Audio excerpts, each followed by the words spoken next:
एक बार एक धनी व्यापारी था जो अपने जीवन में हमेशा बेचैन रहता था। उसके पास सब कुछ था, धन, प्रसिद्धि और एक सुंदर परिवार, लेकिन फिर भी वो खुश नहीं था। वो हमेशा शांति की तलाश में रहता था, लेकिन वो उसे कभी नहीं मिली। एक दिन उसने सुना कि एक दूर के गांव में एक बुद्धिमान संत रहते हैं जिनके पास शांति का रहस्य है। व्यापारी ने तुरंत संत से मिलने का फैसला किया। जब वो संत के आश्रम में पहुंचा तो उसने देखा कि संत एक पेड़ के नीचे बैठे हुए थे और उनके चेहरे पर एक अद्भुत शांति थी। व्यापारी ने संत से पूछा, गुरुजी, मेरे पास सब कुछ है, लेकिन फिर भी मैं खुश नहीं हूँ। कृपया मुझे शांति का रहस्य बताएं। संत ने मुस्कुराते हुए कहा, शांति बाहर नहीं मिलती बेटा, ये तुम्हारे भीतर है। तुम्हें अपनी इच्छाओं को नियंत्रित करना होगा और अपने मन को शांत करना होगा। व्यापारी ने संत की बात सुनी और उसने अपने जीवन को बदलने का फैसला किया। उसने अपनी इच्छाओं को कम किया और उसने ध्यान करना शुरू कर दिया। धीरे धीरे उसने अपने मन को शांत करना सीख लिया और उसे अपने भीतर शांति मिली। व्यापारी ने महसूस किया कि शांति बाहर नहीं मिलती, बल्कि ये हमारे भीतर ही होती है। जब हम अपनी इच्छाओं को नियंत्रित करते हैं और अपने मन को शांत करते हैं तो हम शांति का अनुभव कर सकते हैं। इस कहानी से हमें ये सीख मिलती है कि शांति हमारे भीतर है और हमें इसे बाहर नहीं खोजना चाहिए। हमें अपनी इच्छाओं को नियंत्रित करना चाहिए और अपने मन को शांत करना चाहिए। तभी व्यापारी संत की शिक्षाओं से प्रेरित होकर अपने नगर में वापस लौटा। उसने अपने विशाल व्यवसाय में कम समय देना शुरू किया और अधिक समय अपने परिवार और स्वयं के लिए निकाला। उसने अपने घर में एक छोटा सा ध्यान कक्ष बनाया, जहां वो हर सुबह और शाम को बैठता था। शुरुआत में उसका मन अभी भी भटकता था, पुरानी आदतें उसे परेशान करती थीं। वो लगातार अपनी पिछली सफलताओं और भविष्य की योजनाओं के बारे में सोचता रहता था। लेकिन धीरे धीरे जैसे जैसे वो ध्यान में अधिक समय बिताने लगा, उसका मन शांत होने लगा। उसने जरूरतमंद लोगों की मदद करना शुरू कर दिया और दान पुण्य के कार्यों में भाग लिया। उसने पाया कि दूसरों की सेवा करने से उसे एक अलग प्रकार की संतुष्टि मिलती है, जो उसके व्यापार से कभी नहीं मिली थी। एक दिन जब वो अपने ध्यान कक्ष में बैठा था, उसने एक गहरी शांति का अनुभव किया। वह शांति जो उसने संत के चेहरे पर देखी थी, अब उसके भीतर भी थी। उसे एहसास हुआ कि शांति धन या प्रसिद्धि में नहीं, बल्कि मन की स्थिरता और करुणा में निहित है। उसने अपने बच्चों को भी यही सिखाया। उसने उन्हें बताया कि सच्ची खुशी बाहरी चीजों में नहीं, बल्कि आंतरिक शांति और संतोष में है। उसने उन्हें दूसरों के प्रति दयालु और उदार होना सिखाया। समय बीतता गया और व्यापारी एक बुद्धिमान और शांत व्यक्ति के रूप में जाना जाने लगा। लोग उसकी सलाह लेने आते थे और वह उन्हें वही सीख देता था जो उसने संत से सीखी थी। वह कहता था, अपने भीतर देखो और अपनी इच्छाओं को नियंत्रित करो। शांति तुम्हारे भीतर ही है। व्यापारी ने अपने जीवन के अंतिम दिनों तक शांति और संतोष के साथ जीवन जिया। उसने पाया कि सच्ची खुशी बाहरी उपलब्धियों में नहीं, बल्कि आंतरिक शांति और दूसरों के प्रति प्रेम में है। उसकी कहानी एक प्रेरणा बन गई और लोगों को ये याद दिलाती रही कि शांति भीतर से आती है और इसे बाहर नहीं खोजना चाहिए। समय के साथ व्यापारी के नगर में एक युवा जिज्ञासु आया जिसका नाम अर्जुन था। अर्जुन ने व्यापारी की शांति और ज्ञान के बारे में सुना था और वो भी उसी आंतरिक शांति की खोज में था। उसने व्यापारी से मिलने की इच्छा जताई और व्यापारी ने उसे सहर्ष आमंत्रित किया।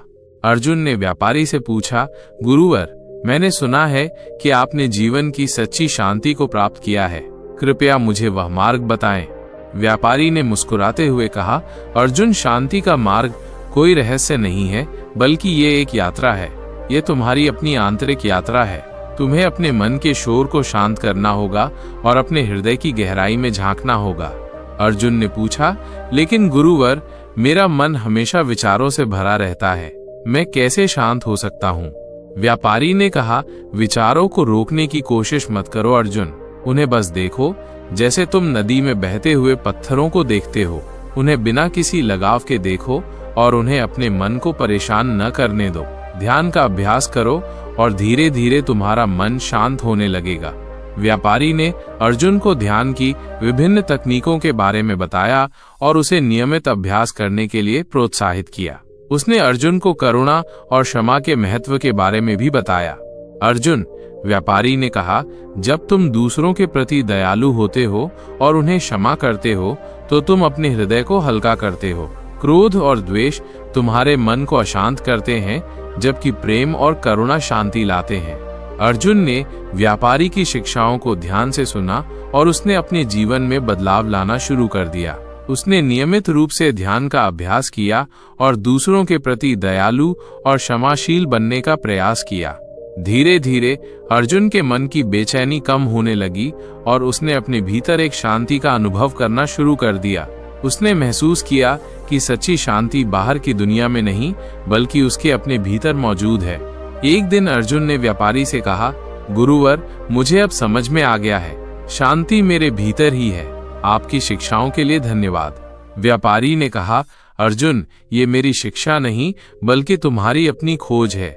तुमने अपने भीतर की शांति को पाया है। इसे हमेशा याद रखना और दूसरों को भी इस मार्ग पर चलने के लिए प्रेरित करना। अर्जुन ने व्यापारी की बात मानी और वो एक शांत और ज्ञानी व्यक्ति बन गया। उसने व्यापारी की शिक्षाओं को दूर दूर तक फैलाया और लोगों को यह याद दिलाया कि सच्ची शांति भीतर से आती है और इसे बाहर नहीं खोजना चाहिए। अर्जुन व्यापारी के जाने के बाद उस नगर में एक सम्मानित शिक्षक बन गया। उसने एक छोटा सा आश्रम स्थापित किया जहां वो लोगों को ध्यान और आंतरिक शांति की शिक्षा देता था। उसके आश्रम में हर वर्ग और आयु के लोग आते थे जो अपने जीवन में शांति और सुकून की तलाश में थे। एक दिन एक युवा महिला जिसका नाम माया था अर्जुन के आश्रम में आई। वो एक सफल कलाकार थी, लेकिन उसकी कला में हमेशा एक बेचैनी और असंतोष का भाव झलकता था। उसने अर्जुन से कहा, गुरुजी, मैं अपनी कला में शांति और पूर्णता लाना चाहती हूँ, लेकिन मैं हमेशा भीतर से खालीपन महसूस करती हूँ। अर्जुन ने माया को ध्यान से सुना और कहा, माया, तुम्हारी कला तुम्हारे भीतर की भावनाओं का प्रतिबिंब है। जब तक तुम्हारे भीतर शांति नहीं होगी, तुम्हारी कला भी शांत नहीं हो सकती। तुम्हें अपने मन की बेचैनी को दूर करना होगा और अपने हृदय को शांत करना होगा। अर्जुन ने माया को अपनी कला को ध्यान के एक रूप में इस्तेमाल करने की सलाह दी। उसने उसे अपनी कला बनाते समय अपने विचारों और भावनाओं को देखने के लिए कहा, बिना किसी निर्णय के। उसने उसे अपनी कला में शांति और सद्भाव लाने के लिए प्रेरित किया। माया ने अर्जुन की शिक्षाओं का पालन किया। उसने अपनी कला बनाते समय ध्यान केंद्रित करना शुरू कर दिया और अपनी भावनाओं को शांतिपूर्वक व्यक्त करने का प्रयास किया। धीरे धीरे उसकी कला में एक नया आयाम जुड़ गया। उसकी कला में अब एक शांति और सुकून का भाव था जो लोगों को आकर्षित करता था। एक दिन माया ने अर्जुन को अपनी एक नई कलाकृति दिखाई। वह एक शांत झील का चित्र था जिसमें सूर्य की किरणें चमक रही थीं। अर्जुन ने चित्र को देखकर कहा, माया, तुमने अपने भीतर की शांति को अपनी कला में उतारा है। यह चित्र तुम्हारे शांत मन का प्रतीक है। माया ने मुस्कुराते हुए कहा, गुरुजी, आपने मुझे मेरी कला के माध्यम से शांति का मार्ग दिखाया। अब मैं जानती हूँ कि सच्ची कला मेरे भीतर की शांति से उत्पन्न होती है।